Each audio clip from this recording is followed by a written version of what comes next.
Good afternoon, everybody. Welcome to episode 4 of J&T's Fresh Take. Today we got an interesting topic for everybody. I think you'll come to enjoy it. I've been hearing a lot of stuff about childhoods, and since I'm a child of the 80s, I've watched a lot of 80s cartoons, and a lot of movies nowadays have been taking liberty with my beloved childhood. So before we get into that, let me introduce you to Mr. T. Mr. T, how you doing today?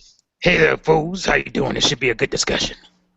All right. Now, we all know that uh, certain stuff in Hollywood has been optioned to be made into movies. A lot of them do it dealing with cartoons from the distant past. Uh, we got three that we're going to talk about today, and what we want to talk about is Hollywood really destroying your childhood? Is Are your memories of your childhood versus the reality of what your childhood really was, or those shows really were that you love so much? First one up is not Transformers, GI Joe. GI Joe's up first. We going GI Joe first, uh, Transformers second, and Teenage Mutant Ninja Turtles third. So first up, GI Joe. Now, GI Joe is a real American hero, by the way. In the 80s, you had to have the little last part in there. But GI Joe was basically, and I can't remember if GI Joe was a toy line first and then a comic book. I can't remember, but it became a cartoon show. And back then, all your cartoons pretty much had toy lines, and your success of if your show got extra seasons was because if the toys sold or not. If the toys didn't sell, you didn't get no extra seasons. Basically, that's pretty much how it worked. So GI Joe was insanely popular because it was basically military. You got the heroic Joes against the villainous Cobra terrorist organization. Yeah, go figure.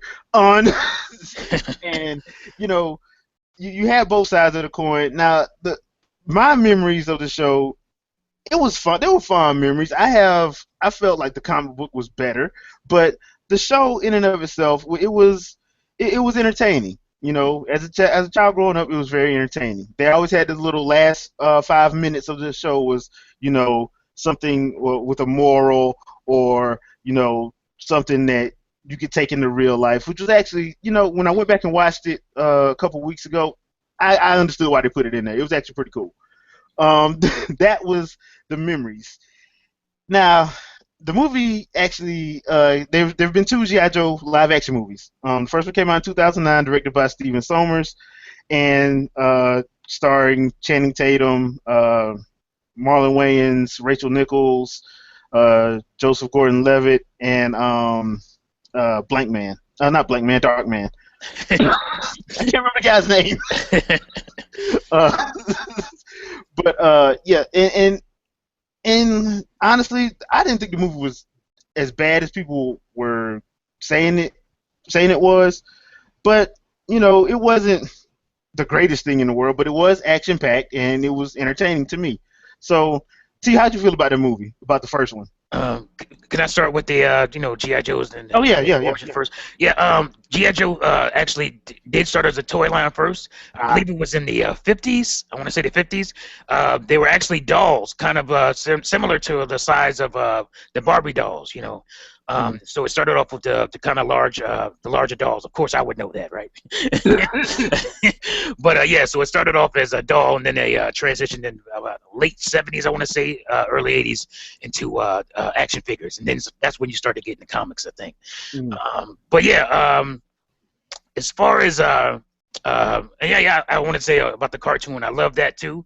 The moral. I really loved that in the 80s. Most cartoons had that. I really liked that. 80s was kind of the decade of let's get along, gang. Yeah. So there was a lot of morals of this, and obviously you had the drug epidemic of crack, and you had AIDS, and so there was all this stuff that was trying to teach kids and inform them. And cartoons were really good at doing that in the 80s anyway. But I actually liked that a lot. So yeah, and then we want to talk about the movie. Honestly, I never finished the first GI Joe movie, and the reason was it reminded me of our second topic movie today, which is Transformers. But anyway, I think it suffered from the Transformer effect. Obviously, Transformer came out and did gangbusters, and so it tried to mimic the style of Transformers too much, being that it was also an 80s cartoon turned movie. I think they got too caught up in that, and I think that's what hurt it. I didn't think it was as terrible as some people seem to think, because, again, the source material, is looked at through nostalgia tinted glasses. Yeah. Not to say that the cartoon was bad, but it was of its time. So, I didn't finish the movie. I never finished it, but that was because it was just kind of meh for me. But yeah, that's kind of my history on it. Yeah, and one more thing I wanted to say on the G.I. Joe one. People, if you're sitting up saying you're mad about it because of how they portrayed Cobra and how they portrayed like certain things, yeah, they did take certain liberties with the characters because I think they were trying to pull it from way too many sources. Like they were trying to pull from the different comics that they have, because they've had like comics since like the mid '80s through now. And I know one of the runs that I actually liked was Marvel's run of G.I. Joe that was written by Larry Hama and drawn by, I want to say it was drawn by John Romita Sr. Yeah, I think that's what it was. Yeah. And that was one of my favorite runs. But now I think IDW has it. I think somebody else had it like back in the early 2000s. So they've had like some good runs. And I think what happened with that movie was they were trying to pull it from the cartoon, the comics, and other stuff like that. And that cartoon, you never saw anybody get hit. For two organizations that's supposed to be like, the Joe's supposed to be like these special ops soldiers, and Cobra's supposed to be this terrorist organization. They couldn't hit. They were worse than the Stormtroopers. They couldn't hit the broadside of a barn. And on top of that, and that's why I'm saying like memories versus reality. I'm like, yeah, you remember the cartoon and you love the cartoon, but if you go back and watch that cartoon now as an adult, you will probably be like, why did I like this again?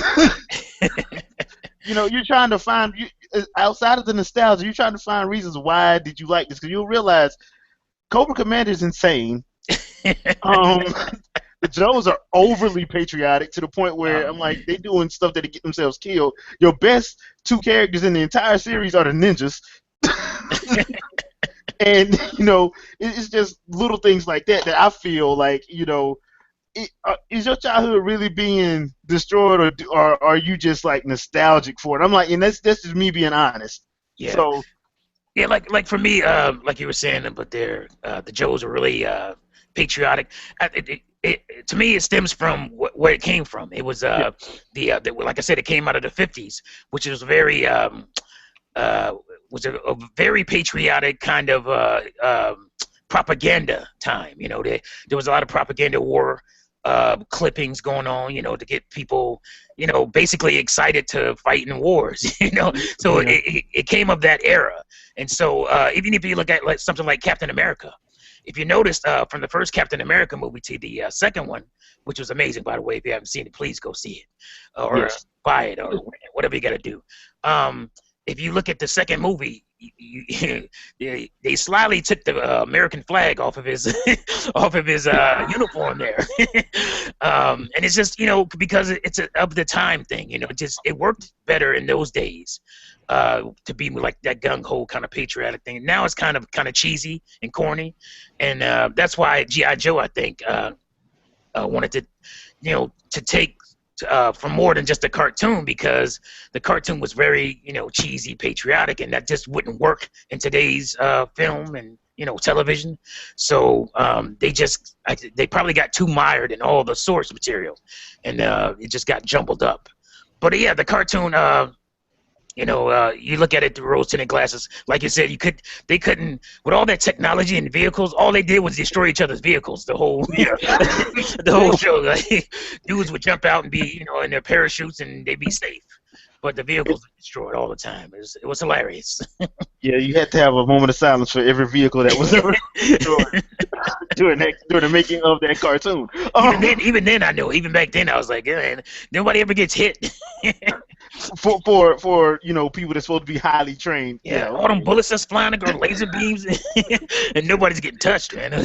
Nobody's even getting scraped or nothing. So yeah, so that's why I'm like, and when you think about it, people like that, if you're being honest with yourself, if you take out the fandom out of it, and you're being honest with yourself, you start laughing too, because that's what I was doing when went back and watched, because I was watching some old GI Joe, some old Generation One Transformers, getting ready for this, and I was like, you know what, this is ridiculous, but I still love it. So Honestly, for me, while I may have issues with some of the story, it was kind of boring a little bit to me. It didn't mesh well. My biggest issue with the movie was the casting. I mean, other than that, I wasn't too upset with the film itself. I wasn't expecting that much because again, the source material, at least for the cartoon, wasn't there wasn't a lot there. You had to add stuff in to make it more realistic and more especially if you're trying to ground it, and that's right. what they You had were. to ground it. Yeah. So They were trying to do that, and that's why I'm like, I understood why they changed certain stuff. I know some people like this did not happen. Of course it didn't. So you know, I mean, it's certain stuff, and me being a movie and a comic fan and a cartoon fan, I've learned I have to let certain stuff go in movies because it just doesn't work for movies. I still get upset if they like take major stuff out, but like certain stuff I can understand that you have to change and stuff. That's why it's like learning. You have to learn to let some stuff slide when you're right. talking when you're talking about movie adaptations from like a cartoon or a comic. You have to learn to let some stuff slide. So, all Right. right, let's get into I know your favorite, Transformers, and I'm gonna let you have first go with Transformers. Oh, Transformers. Starting with Uh, Generation, you gotta start with Generation One because that was the best one. It still is, in my opinion. that's the one that I remember the most. So it's definitely Generation One for me as far as Transformers go. And I lived and died on that cartoon. That was my cartoon back in the day. And these movies. So the first one was fine. It had some issues. Sam Witwicky was a little annoying at times, but overall I liked it. I really I enjoyed it for the most part. Obviously the action was a little hard to see. That was a big complaint coming out of that movie. So I believe they I don't know if it was the second one, but at least by the third one they slowed the action down. It was because it was too jarring.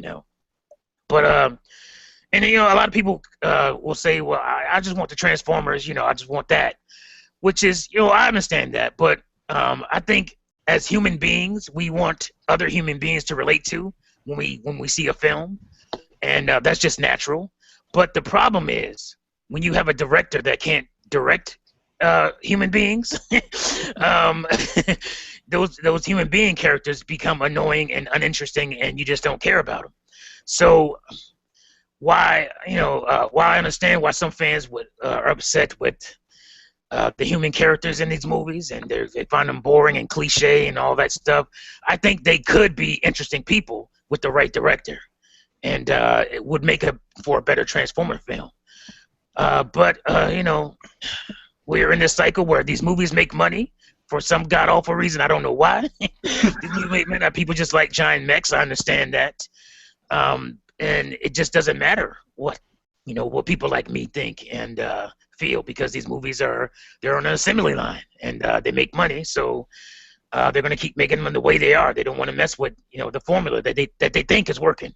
So, but I feel if they actually give it to a director who's competent in directing actors, say a Guillermo del Toro or someone like that, then we have the Transformer film we all want. So yeah, Very but true. Very true. yes. And I would just like to add to that. I know people were like, this isn't, what I remember of my Transformers, and I would like to say that this is the way they did the movies. You kind of, to begin with, you had to have an action director. So that first one that Michael Bay did it was fine. It wasn't. You couldn't hardly see the action, but that's because at the time, I think the way they did the CG at the time, I thought it was fine because you had to use like a far away lens to try to make sure you get for the fights to be seen. The problem that I had was taking the main characters who were supposed to be the main characters, which is the Autobots and the Decepticons, aka basically your Megatron and Optimus. Those are your main characters, and making them side characters to the humans. When in reality, the humans are supposed to be side characters. Mm. You know, that your main characters are the Autobots, the Decepticons, in their battle. It's not the humans. I understand that people want to have that to cling to, and I think that's been the main problem with all of the movies is the fact that they try to like force it down your throat, the human element, especially in Age of Extinction. I haven't seen it, but I've heard. Trust me, they try to ram it down your throat, and I'm like, look, I didn't come here to see them. I didn't come here to see them. I came to see giant robots beating the crap out of each other. I didn't come to see them. So, I think that's what hurt the movies. Now, a good thing they went and did was they went and got Peter Cullen, the original voice of Optimus. That was probably the best thing they did. But in the first three movies, they didn't get Frank Welker, the original voice of Megatron, even though he was in the new the new cartoon that they did. I'm like, I will say, your boy did a pretty good job. Yeah, Hugo did a good job, but to me, I'm like, because for the longest time I thought Frank Welker had passed away. That's why they didn't get him. Because I hadn't heard anything from him in a while, and I'm like, when I found out that he was still alive, I'm like, why didn't you just get Frank Welker, and since you got Peter Cullen, why didn't you just get Frank Welker, and that would have helped out. And that it was one of those things that if you're like, you know what, I like Hugo Weaving, but it sounds like he's just, like he don't really give a damn. Like, give me my check and let me get out of here. Yo, I'm glad you brought that up. So I can go do some real acting. This is bullshit. That's how I felt. Glad you brought that up. Oh man, perfect. Because I wanted to talk on that. He got into some trouble, I think, after the last, or the not the last one, but the one before. What was it? Yeah, the three Dark of the Moon. Yeah. Right. He got into some trouble because Hugo Weaving, that is, because he was talking about, he basically kind of badmouthed Michael Bay. After the movie came out, he was saying that, he basically had to sit in a room and he was fed the lines, and he did the lines or whatever, and it just felt, basically soulless to him. And I was actually on his side. A lot of people was upset. Oh, you're paying you to, do this voice, and that's all you got to do. And you're just bad-mouthing Michael Bay and then moving on. I was on his side because Hugo Weaving is a character actor. Yes. And the thing about character actors, they really need direction. They need the director to tell them, hey, this is what you're feeling in this moment. Pull from this, pull from that. And when you don't have that, you feel like you're just doing a soulless job. And that's basically what he was saying. And I think that speaks to not only the robot characters, but again, the human characters as well, is that when you don't have a competent director of actors, you're not going to get good performances. And thusly, you're going to blame the actors for why the movie is bad, or you're going to blame the human characters for why the movie is bad. And that's why I say I understand why people don't like the human characters, but I think you would like them if you had a director who's more competent, like a Guillermo del Toro. Again, if you look at Pacific Rim, those aren't great actors in those films, other than what's his name? Yeah, yes, yes, other than him. But I still cared about those actors. I was worried about them getting killed, when they went out to fight the monsters or whatever, because they had backstory that was built up by good direction, and they delivered it in a good way. And I cared about the characters. And of course, I loved the mech action. That was awesome as well. And I think, especially with the first couple of Transformers films, the design of the Transformers had a lot to do with the confusion in the action, because there's so many moving parts and stuff. And then you look at a film again like Pacific Rim, where there aren't a lot of moving parts. The mechs in those movies resemble more of the 80s Gundam style robot characters, where they were giant robots, but there weren't a bunch of moving parts that made sense, and that was fine for me. I liked that that worked better for me. I don't mind. I think the Transformers designs are cool and all, but I think that also took me out of it a little bit as well too, because I was more used to the first gen Transformers, and Optimus Prime having the big the big 18-wheeler chassis on his chest. Being able to see that made it feel more like Optimus Prime to me, and not having that kind of took away from a lot of the characters, a lot of the other vehicles, and obviously some of them weren't the same vehicles they were in the cartoon. So that that was a little confusing for me too. But I got over that. But once you have those other issues, you start nitpicking the other stuff. And then it destroys the whole damn movie for you. So yeah. And I want to add to that. The whole, and me personally, I don't mind. I didn't mind how the Autobots and the Decepticons looked. My problem was it was too many moving parts. I'm like, I thought it would have been better if they would have tried to like tone that down, because they were trying to show everything moving, even while they walked, even while they did normal movements and stuff. And I was like, that is kind of taken away from, because they wanted you to see everything. Yeah, it's very cool, but it's so distracting. It's very distracting. And the problem, and one of my other problems is, Optimus hardly ever takes that damn mask off because he's a Prime. Prime don't take the damn mask off. Right. Okay. Phew, okay, I had to get that out. Sorry. I mean, yeah, I understand where they were going, but I think some stuff needed to be held back. But you got to understand, it's Michael Bay, not Joss Whedon. So Michael Bay does not know the meaning of the word subtlety. He does not know how to hold back. He don't care. He's gonna do some stuff, and it's gonna piss you off. But action wise, those are the best parts of those movies, are the action, because the man, I have to give him credit, he knows how to shoot an action sequence. Yes, he knows how to shoot a chase sequence. Yes, he knows how to shoot stuff with cars in it, because I'm sorry, that movie made people go get Camaros. The reason why you see a lot of Camaros out on the road now, Transformers. That's why you see a lot of Camaros out on the road now. Like, a lot of those cars, they got picked up because of that movie, because of those series of movies. That's why they always putting new cars in there, which doesn't explain why they moved out new characters. But I do understand, the reason why. It got to be a showcase for GM and Ford and Chevy to show their new stuff they got, the new hotness as it is. And then they went bankrupt a year later. Yeah. So I mean, I understand the reasoning for some of the stuff, but at the same time, I'm like, you know what? You're right. See, they do need a character director, or at least two directors. Have one director doing the action, and have the other director handling the more intimate moments of the film with the character direction. Yeah. And they don't do that in Hollywood because it's a Directors Guild thing. A lot of people don't know. That's why Sin City, the first one, that's why it was an independent film basically, because Robert Rodriguez wanted Frank Miller to be a director as well, and the Directors Guild didn't like that. They don't like that. They don't like having to credit two directors for one film. So that's why it doesn't happen. Very often, basically at all. So that's why he went up and did it separately. So I understand, but help you have your AD, your assistant director, come in. Somebody. Give Steven Spielberg the title of executive producer. Just ask him to come in. Right.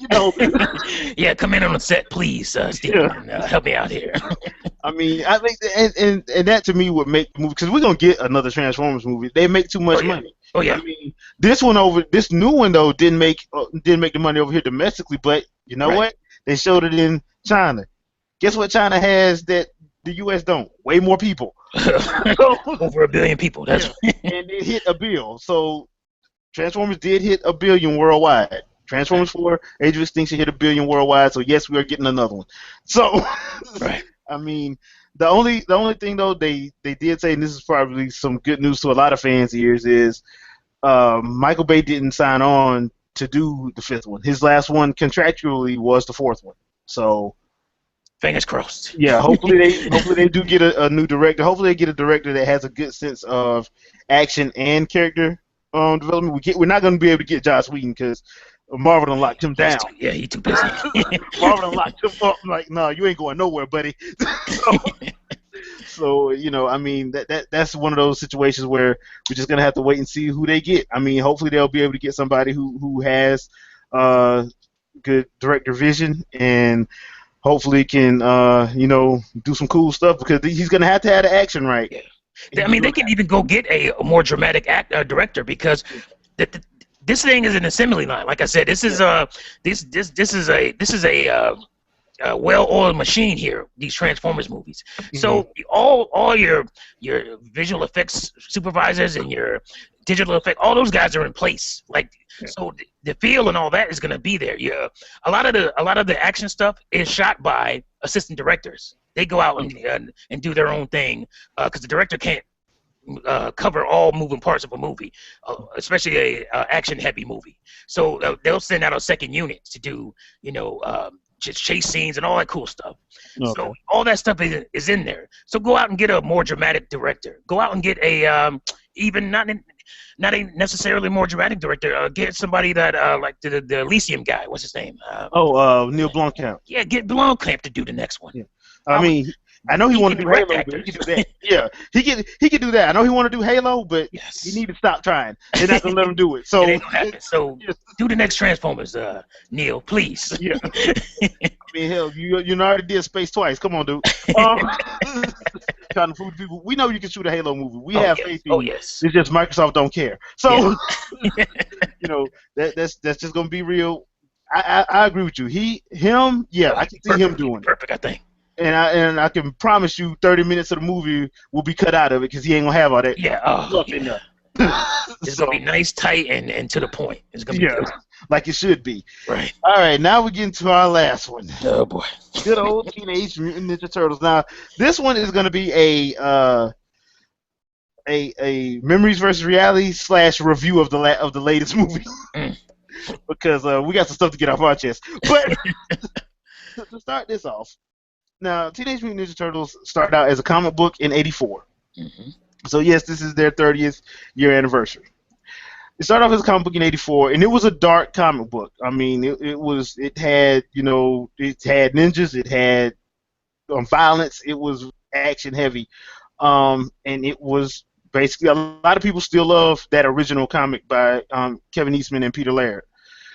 Hasbro, I think it was Hasbro got into it with them, got their hands involved in it, and that's when you get the 80s cartoon show, which skyrocketed that whole series into popularity.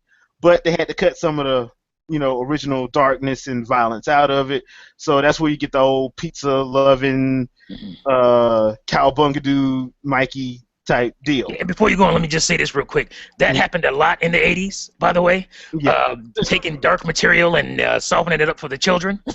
RoboCop, for one, did that. Rambo did it as well. So there were a lot of cartoons coming from dark material in the 80s that were lightened up for children and, for a more broader audience. But, yeah, go ahead. Yeah, and, that's very true because, boy, Rambo had a cartoon. Anyway, That's right. But they had a successful run basically off that 80s cartoon. It got a lot of notoriety. People loved it. And then they did the first live-action movie. The first live-action movie, to me, is still the best one. I mean, because they had great action. They had great acting.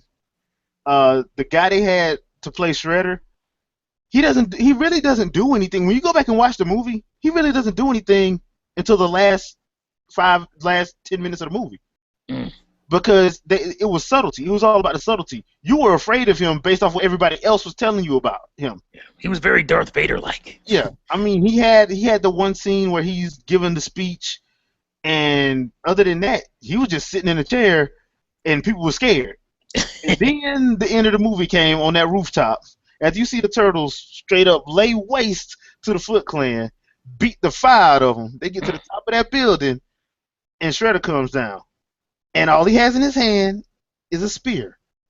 That's all he has. He stomps a mud hole in all four of them. Three different rounds. First, they go one at a time. He beats them down. The second time, they huddle up. They're like, okay, we need to come up with a better plan. Then they try to go quickly one at a time. He beats them down again. The third time is when they actually start, they try to go serious. The Turtles actually try to go serious, and it still don't help. I mean, yeah, Leo cuts him, but other than that, he was basically that much better than them, and all he had in his hands was a spear. Keep that in mind, people. No, all he had in his hands was a spear. So that's it. Now, a lot of people, after the first movie came out, the second and third movies were completely dumbed down, but that was because, and I didn't know this until reading about it recently, a lot of parents complained about the first movie because they thought it was too violent and too dark, and that the Turtles used their weapons entirely too much. And I'm sitting up there like, what are you talking about? It was a good movie. I mean, what are you talking about? But parents complained, and so Hasbro, who was doing all the merchandising for it, basically went back to I think it was New Line Cinema at the time, and basically told them they need to cut it down. So that's why the next two movies were basically just, super light. Yeah, super light, and Shredder really didn't do nothing. Like in the second movie, Shredder did nothing. And like I was waiting for the climactic fight scene. Shredder didn't do jack crap because basically they hamstrung them by the script. They didn't, because they didn't want to, because Hasbro was making all that money, and they were like, look, y'all got to cut this out or we're going to lose money. So they just didn't do anything with it. Now, the fourth movie was the CGI movie, and that came out in 2007. I actually enjoyed that movie. I enjoyed it a lot. I thought it was really good. And it was actually a continuation from where 3 left off. Basically, and people got upset. This is the one time where sometimes people on the internet really need to shut the hell up because they kept complaining. We want live action. We didn't like this CGI nonsense. We want live action. The Turtles look weird. We want live action. You want live action? Well, guess what you got this year? You got your live action. You got your live action. You still want it? Yeah. You still want it? All y'all that was complaining, because I know some of y'all just listening to this was complaining. You still want your live action? Because what I saw this year pissed me off. It was now we're gonna have to get into the review. Well, before I get into the review part, do you have anything you want to add? Yeah.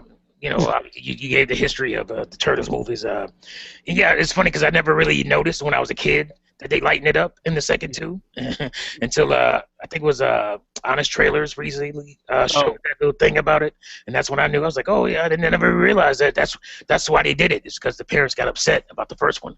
But to me, the first one was perfect. It was Batman. For Ninja Turtles. It was it was Tim Burton's Batman, but for Ninja Turtles, and it was perfect. It was a perfect film to me. I think they did everybody perfectly in that film. And it was the epitome of Ninja Turtles for me. And so obviously the second two got progressively worse. And I still liked them. Even the third one, I still liked it, even though it was it had a lot of issues. Let's just say that. The fight scenes were actually, and I want to say something before you go on. The fight sequences and all of the fight choreography was always good. Oh yeah, the fight choreography was always top notch. Always good. Yeah. Okay, you can continue. Yeah, obviously in the second one, I didn't even notice that they started using food to fight with instead of their weapons. I didn't realize that. They were really good, concealing that, and I didn't really even notice at the time. But in hindsight, yeah, that sucks. But yeah, I love the cartoon, I like the CG one that came out. I think it was 2007. The only thing I didn't like, I'm not a fan of the animation style. Like, I think it was the same kind of style that they did for the Clone Wars. I think it was the same animation studio. Yeah. I think it was. Yeah. I didn't hate it. I'm just not a big fan of that art style. But I really liked the movie. I rather enjoyed it. Much better than the third and second one, that's for sure. So, to me, it was on its way up. But people wanted that live action, so let's give it to them. All right. Now, like I've said before, when I did my initial review on my blog, look, the movie is not a good movie. It's not a bad movie. To me, it's just okay. All right. I want y'all to know that before I get into this because I know people have strong feelings about it and all that, but it's not a bad movie. It's not a good movie. It's just an okay movie. It's not something that you have to see at the theater because most people nowadays have 50, 60-inch television screens and Blu-ray players. Trust me, it's not something that you need to, expend a lot of money on because everybody knows a movie ticket nowadays, especially if you're watching it in 3D or in D-Box or in IMAX, you may be spending like $20, $30, depending. Not to mention concessions, depending on what your movie theater, how much the prices are in your movie theater. But this movie has the worst first 20 minutes God. I have ever been in a movie. Now the casting ain't expressly bad, but there's one cast member that is horrible. We all know who that is. Yeah, we shouldn't even have to say the name. You should already know. But the problem that I had with the movie, and this is because I watched a lot of movies, you have multiple plot lines. You try to make stuff, fit in this new story that you're doing. I don't have a problem with them doing a new story. I really don't have a problem with that because, from watching stuff, from like watching the different cartoon iterations, they've all changed a lot of stuff for whatever media they were using. Okay, so I don't have a problem with that. My problem is within your own story, you screw up. And I'm not the biggest fan of Amazing Spider-Man 1 and 2, but if you're using their plots in your movie, how obvious was that? Yeah. Like if you're gonna use their plots and people complained about it, then why are you using it in yours? That's one thing. The problem that I didn't have a problem with the Turtles. I really didn't because the Turtles, after I had to get used to the whole size thing, but it worked the longer the movie went on. It did. So I really didn't have a problem with the Turtles per se. My problem actually came in with Shredder. The reason why is they had shadowy Shredder. Okay? And what I mean by that is you never really saw Shredder's face. So you don't know, and they never said Orokusaki. So we don't know who that is. We're just saying it's Shredder.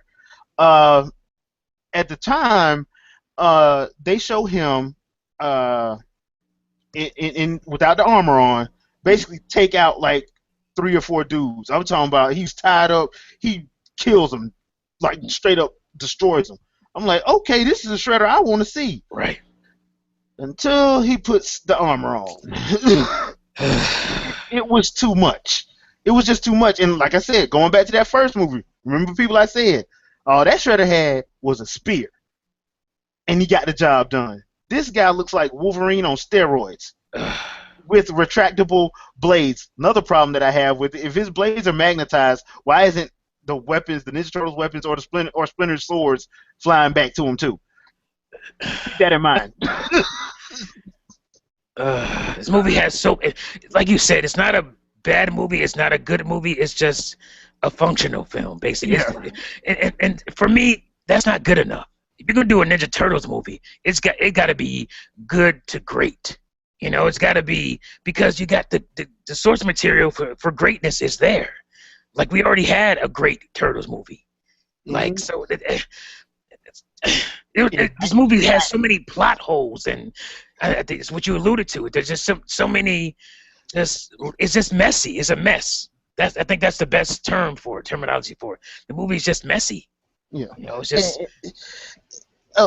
the mess. The mess is a major problem with it. The other problem that I can see is, why is it that you would need the terrorist organization, the Foot Clan? You keep saying they're these bad people. They do this, they do that. We don't see them do jack. Oh, thank you. Can we talk about the Foot Clan? Pretty much non-existent in the damn movie. Like, What do they have? 1.5 fight scenes? 1.5. If you want to call it that, because they didn't really fight. They got beat up. They got thrown for some terrorists. For some supposedly, and they weren't really terrorists. All they were was a Black Ops team. Yeah. They were a Wet Works team, which something that Michael Bay loves. Yeah. They were an afterthought in this film. Like, As much as Karai was. I hope you're not a Karai fan, oh by the way. man, oh If you're a man, fan of Karai, just don't. you gonna cry. Because Good point. they do not do her. They do not do Oh her man, justice at all. Period. And the other thing that I don't understand is, like in the first movie, you saw what the Foot Clan was doing. They were stealing, robbing. People were like, it was ridiculous robbing. Some of the robberies really were ridiculous. yeah, But you saw they dedicated time to showing you what was going on in the city, and people were like, they didn't know what was going. They didn't know what to call them. The reason why they were calling them that was because some people from Japan, some immigrants from Japan that April O'Neil mhm, had talked to, had told them how this was going down. So when you start the movie off with, yes, the Foot Clan is doing this and the Foot Clan is doing that, we're gonna fight the Foot Clan. Like, why? How do you know they're the Foot Clan? yeah, like, hold on, if they supposed to be the Foot Clan, you ain't supposed to. Nobody's supposed to know that. Right. It's supposed to be like a rumor. It's supposed to be like, a rumored thing that nobody can prove or deny. The hell, they knew who they were. Yeah, right. There's just no build up. It's just like this movie is made for like only the fans of Ninja Turtles, which is you have to be a kind of a long-standing fan. Like even if you're a new fan of Ninja Turtles, some stuff they threw out there would kind of confuse you. You wouldn't know what was going on. It seemed like they just expected the audience to know everything about Ninja Turtles. And they just said we're just gonna go. That's what it felt like. They had no time to build up anything. But you got to do that in any movie, even movies that your audience is in tune. You still got to do that stuff. You got to make us care. Like I just felt like I didn't care because they didn't build anybody up. And yes, I have to say about the Turtles, they were a surprise to me because I did actually like them when they were all together, being turtley, doing their turtle thing. They were funny together, and I want to say I got over their size and their look. I didn't completely get over it, but because they were so kind of funny together, I didn't even think about it when they were together like that. So, but yeah, I mean, the Shredder thing is a huge thing because if he had just been that dude, without the Silver Samurai uniform outfit he had on, if he just did and beat them damn giant turtles up, that would have been you were like, dude, this dude is boss. He would have been. He would have been more menacing that way. But to throw him in this suit, they don't explain it. He just one minute they talk about a suit, and then the next minute he's in it. They never showed the original armor. They never showed the original armor at all. I hope that's not a showed it spoiler. I mean, spoiler alert. Hey, man, I'm But sorry. not really. I mean, but you It's saw not the really. trailer, so you don't you've seen what he looks like. So Yeah, and the problem with that, people, if you think that was a spoiler, they show it in the trailer. So right, it's in the trailer. yeah, watch the trailer again. You'll see it. You'll see exactly what we're talking about. And that's another problem. William Fichtner is one of my favorite character actors. Mm. Why, Will? I know he was trying. He was trying. He wasn't getting anything. They just threw him. He was Why trying. he in this movie? Like you could have took him out of the movie, and it would still been a functional film. Yeah. It's. See, and I was talking to some friends of mine, and as a matter of fact, I was talking to my coworker, and he was like, you know what? They could have easily fixed this film by doing one thing.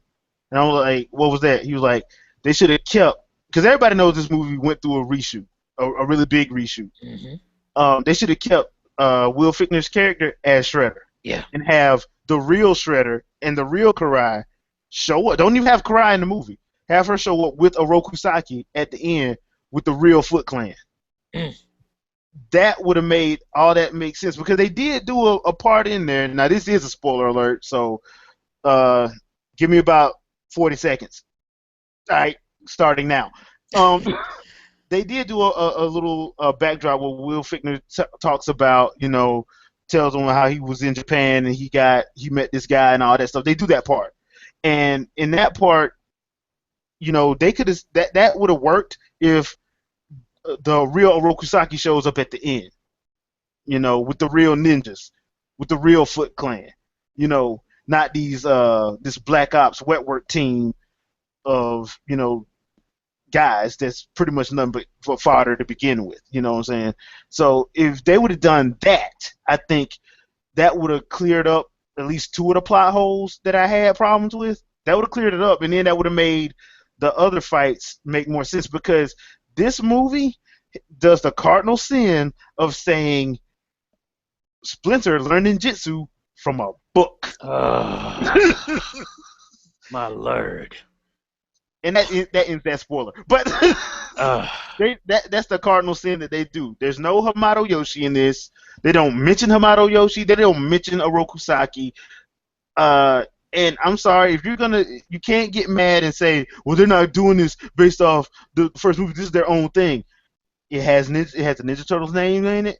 It has all four turtles. If you're gonna sit up there and reference the other movies, then you better have the main characters from the comic and the shows in the movie, or at least mentioned. You do not mention Oroku Saki. I can't just take that guy as Shredder saying that he's Oroku Saki. I just can't take that. They don't call him that. There's no Hamato Yoshi at all. And one of the other main plot points that is completely kind of not even explained is how the hell does Splinter know Shredder? And if you watch the movie, you're gonna ask yourself that question when you get up and leave if you are a avid movie watcher. Plot hole. Yeah, you're gonna ask yourself, how the hell did he know him? He shouldn't have known who he was. Right. But I will say this: that fight sequence with Splinter and Shredder in the sewer was off the chain. It was pretty good. That fight should have been at the end. Yeah, the action was good. Yeah. No doubt about that. Yeah. That fight, really, in all reality, that fight should have took place at the end. It should have been yes, it in the middle of the movie. It should not have been in the middle of the movie. So that part was beyond me. And with the character. So real quick, the thing that it would have worked better, maybe, but had they had that history from the comic book and the cartoon. Yeah. Then it would have worked better. It had more weight to it. But because they have no history like they have in the cartoon and the comic book, you don't really care. It's like, why does, it's just like two guys fighting each other. It's no big deal.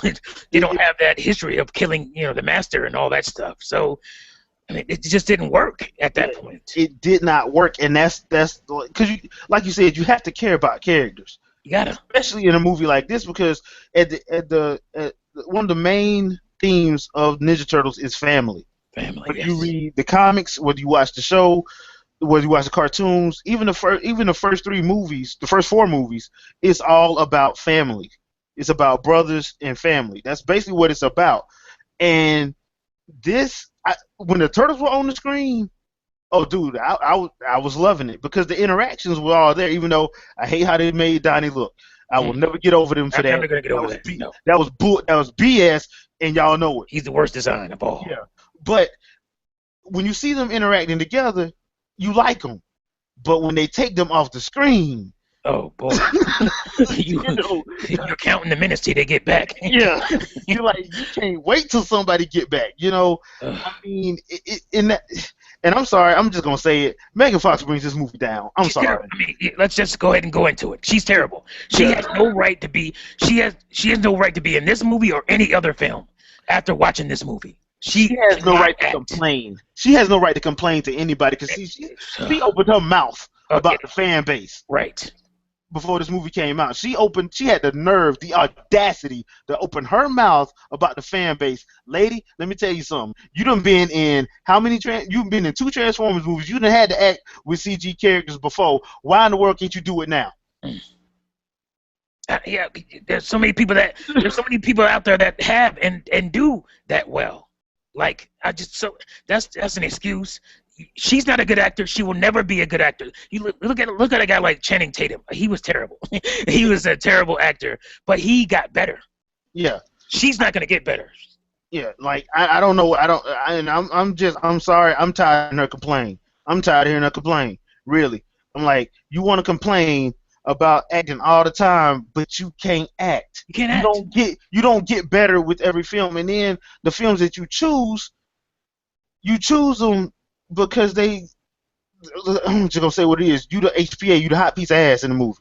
That's it. That's basically what you are. And I'm like, all the movies that you've chose, from Jennifer's Body to Transformers to Jonah Hex, yeah, She was actually pretty good in that, but she was playing the hot piece of ass, so that's Yeah, why she was good I in mean, that. yeah. I mean, that's what you're playing. It's like almost every role that you take in a movie, it's that's what you're playing.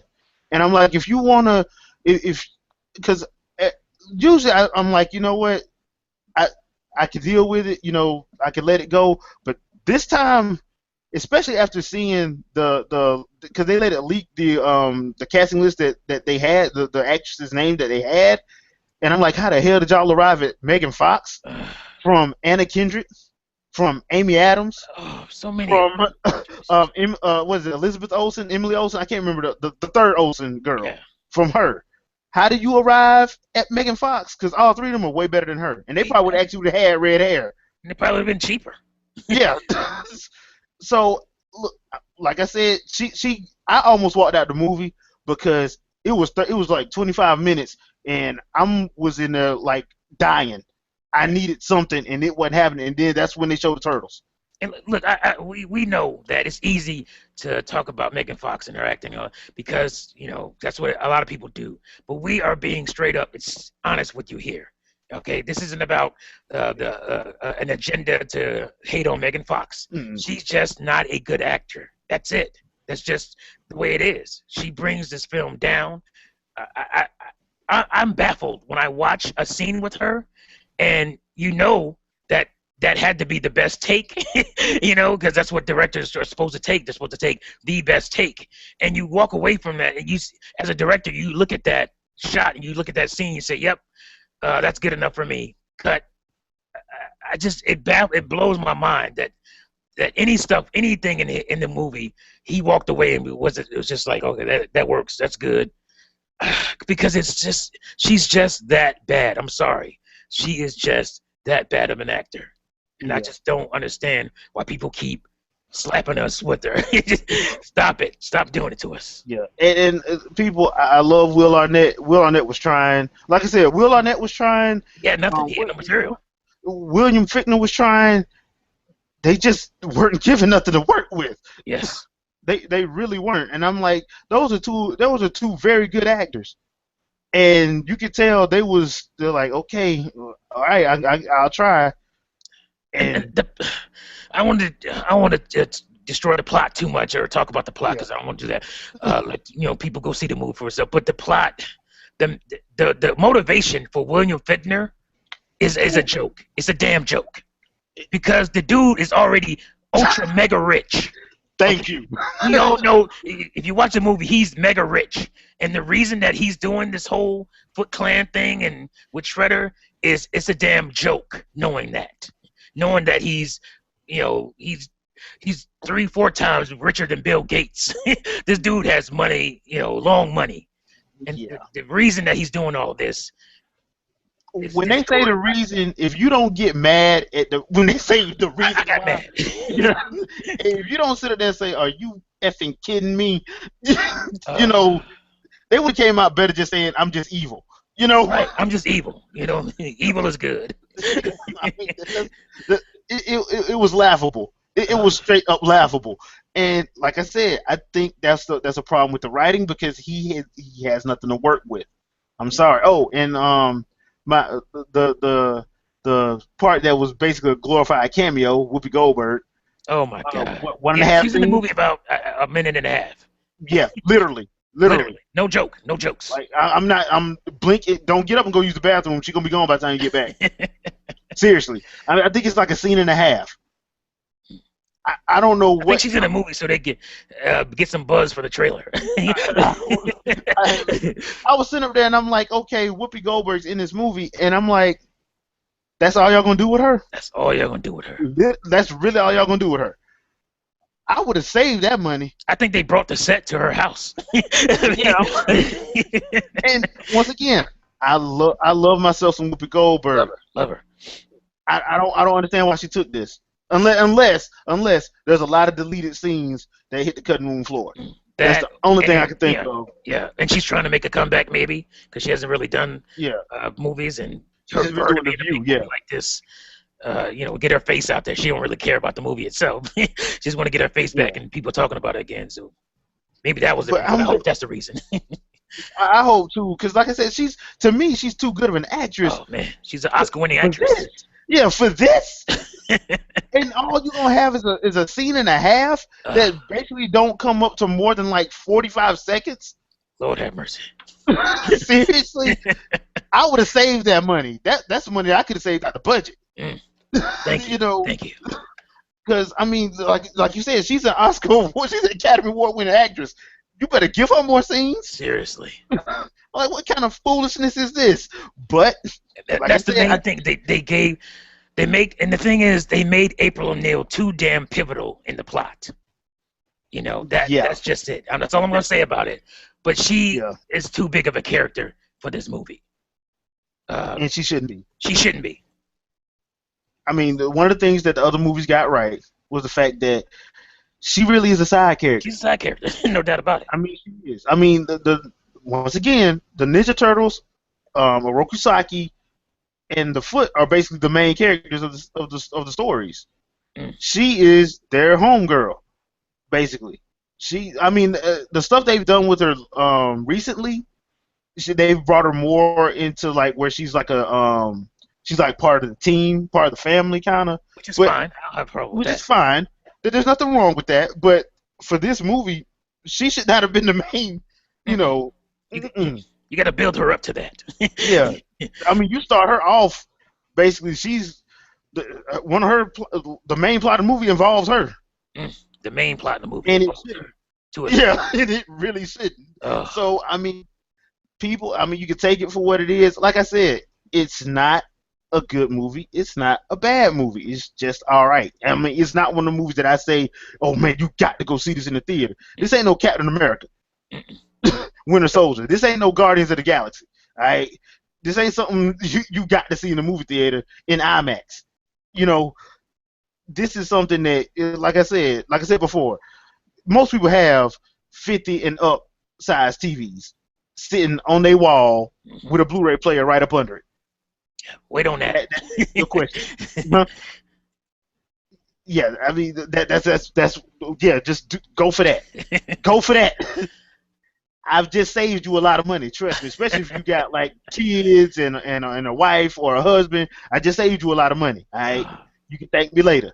So, you know, you got anything else you want to add on the Ninja Turtles, man? No, that's because we are getting a part 2, by the way. That did get greenlit. Yeah. You do know that, right? That's right. I know. The big opening weekend they had, I heard that fell off 57% the next week. Yeah, right. And I don't mind, but they need to make some big changes. They need to forget that whole integral plot line and just move on away from that. Just please go. They have something here. Like we said, it's not a bad movie. It's not a great movie. It's just there, you know. And they can build from what they have. They just got to just forget about some stuff that they put in this movie and try to make it a big point. Yeah, they need to do that. And if I had one suggestion, take it to Japan. Take it to the roots. Take it to the roots. Get back to them being ninjas. Please. Get back to them being stealth. Get back to them being we in the night. Don't just don't. Just don't. Right? Please, just don't. Don't. Yeah. I mean, like I said, because this is a Jonathan Liebesman film. He ain't a bad director. He ain't a great one either. But you know, I want to say most of this is his fault, but you could tell the writing wasn't there because, like I said, we got good actors in there. We got some good actors in there, and you could tell they was trying with what they had. Yeah, you know, it just started off on the wrong foot. Yeah. They obviously did the reshoots because they changed William Fichtner from Shredder to whatever he is now. And they just should have kept it. They should have just let that alone, let him be Shredder, and then bring in the real Shredder, like he was saying. That was a great idea, by the way. And do it that way. So that a lot of the reshoots had to do with that, the whole disjointedness of the movie. The problems they were having in post or pre-production with this film showed up on the film, and that's the main thing. Like the Ninja Turtles thing. I thought it was really funny that line from the trailer wasn't in the damn movie. Yeah, I thought that line about the aliens. Did I miss that, or was that not in the movie? it was in the movie, but if It was you, different. It was she didn't even say it that loud. Yeah, it yeah. was. She didn't even say it that loud. Okay, She that's said it yeah. like under her breath, and you're like, really? Right. Like I had the same look that Whoopi Goldberg had on her face. I'm like, that's stellar acting. uh, Um, so I mean, yeah, that like I said, people, I hope they correct some of this stuff in the second movie. And I know we kind of went off on a review tangent, but I just had to get that off my chest. yeah, I'm we had to get sorry. it out there. As a Ninja Turtle fan, as a fan of the Teenage Mutant Ninja Turtles for years, I had to get that off my chest. Like I said, I can watch a movie and not and separate my fandom from it, but just going by the story that they presented on film, way too many plot holes. And if you're gonna try to use the plot of two movies that people are pissed at anyway, Right. you know, that should tell you something that you probably need to go back to your writers and be like, look, we got to do a better job next time because that was straight up nonsense. Yes. So, I mean, that's how I feel about it. So, like I said, I apologize if you feel like we went above and beyond, but there's some stuff we had to get off our chest. Okay, we'll make it up to you next episode. Um, Yeah. so, One all-encompassing statement to end this thing, I think, is that we started it talking about is this destroying childhoods, and I will say that destroying our childhood memories. I will say no. I'm going to say no because nothing's going to take away from my memory. A new movie based on a cartoon I loved or whatever, that's not going to take away from a movie. My issue is that the new generation is going to grow up on that film and not know the source material. That's my issue. You know, mhm. that's my only issue. You can remake and redo whatever you want to do, but I would like the younger kids, like my kids, are gonna come up with the original stuff. So that's my worry, is that these movies are gonna come out, these Transformer movies, and that's all people are gonna know about Transformers and Ninja Turtles and stuff like that. That's my only Yeah. worry. And me personally, yeah, me personally, I don't think they're gonna mess with my memories at all anyway because I got them on DVD. Right. I got all the seasons on DVD, so I'm showing I was talking to one of the guys after watching Ninja Turtles. He was like, you know what, man, I'm finna take my child home, and tomorrow all we watching is Ninja Turtles. I got all the seasons on DVD. Nice. I'm like, you know what? That's what I'm showing my nephews. That's what I'm Because about to I start know I'm doing about with to my get a phone kids. call. Because they're like, they don't know. And if you show them, he's like, man, I'm finna show the first movie. I'm finna show my kids the first movie. And we were just sitting up, just having a conversation because both of us are Ninja Turtle fans. And like, his kids loved it. Hmm. But me and him had problems with it because we like watching movies. Right. So I'm like, he straight asked me, like, dude, this is not as good as the first one. I'm like, I know. That was in '90. I know. That's what Jim Henson. That's what Jim Henson Creature Effects. I know. Yeah. You know. So I mean, look, like I said, I don't think nothing will ever just mess up my childhood because, like I said, I went and got stuff on DVD to make sure my childhood memories stay intact. But some of this stuff, you got to realize the ridiculousness of some of it and the nostalgia of a lot of it, and just just keep your memories dear to you. A lot of us have Netflix. I know Generation One's out on Netflix now for GI Joe of Transformers. They got a couple of seasons of GI Joe up, so they're on Netflix. So hey, you don't have to, if you missed getting the DVD, you got it on Netflix. So I mean, that's all I want to say. I don't think it will ever destroy my childhood, but I can't. I do, like you, T, feel like new generations. Whew, we gotta bring them up. Yeah. Because we can't let these movies do it. Nah, because yeah, we can't let these. First, they took our Saturday morning cartoons. Now this. So that's gonna do it for our show today. Thank you for listening. I do want to let everybody know we do have an episode of Gamers at Large tomorrow night. I'm going to be hosting that, so if you love the video game chats that we do, check us out on the Gamers at Large tomorrow night at 8 p.m. Eastern Time. I am on Twitter. You can follow me at Jay Fleming. You should be able to see that in the About section on on our YouTube channel. Mr. T, you want to let them know your Twitter? Mine is, I believe it's Miza_T. At Miza_T. Just my name. So yeah, you can hit me up on that. Yeah, and if you got any questions, if you want us to like review a certain thing, or there's a topic that you would like us to hit, just leave us a message on Twitter. Just tweet it to one of us, and we'll take a look at it for you for a future episode. We may have to do one of these Q&A episodes one of these Oh days. yeah, we gotta do one of them for Yeah, sure. we have to do that one of these days. But yeah, like I said, that's all we got for you today. So, Mr. T, you wanna give your outro? Hey, fools, it's Mr. T, the Mr. T Show. Another great episode of J&T's Fresh Take. See you fools next time. Hope you enjoyed it. All right, and this is Jay, and I will see you guys later as well. Peace out.